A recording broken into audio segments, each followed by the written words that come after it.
ఇండ్లు లేని వాళ్ళకి. తర్వాత గ్రామాల్లో కూడా స్థలాలు ఉన్న అవకాశం ఉన్న చోటంతా స్థలాలు ఇచ్చాం, ఇండ్లు శాంక్షన్ చేశాం. ఆ రకంగా ఈరోజు ఎవరు చేశారు ఇవన్నీ?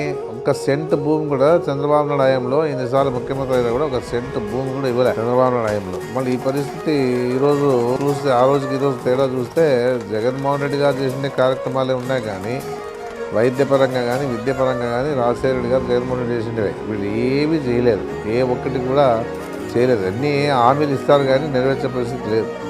ఇప్పుడు రైతు భరోసా కానీ జగన్మోహన్ రెడ్డి ఏర్పాటు చేశాడు. క్రాప్ ఇన్సూరెన్స్ కడతా ఉంటారు జగన్మోహన్ రెడ్డి గారు. క్రాప్ ఇన్సూరెన్స్ కడతా ఉంటారు రైతులందరూ కూడా. ఏదైనా పంట నష్టం వచ్చినా కూడా ఇన్సూరెన్స్ ద్వారా డబ్బులు అందుతూ ఉండే. ఇన్పుట్ సబ్సిడీ బాగా ఇస్తూ ఉండే జగన్మోహన్ రెడ్డి గారు. రైతులు గిట్టుబాటు ధరలు ఇస్తూ ఉంటే జగన్మోహన్ రెడ్డి గారు. రైతు పరంగా మాట్లాడితే రైతు భరోసా కంటే ఎప్పుడు కూడా ఒక రోజు కూడా లేట్ లేకుండా ఇస్తూ ఉండే. 18 ఏళ్ళు 45 ఏళ్ళు నిండిన వాళ్ళకి 18,000 ఇస్తూ ఉండే. ఆటో వాళ్ళకి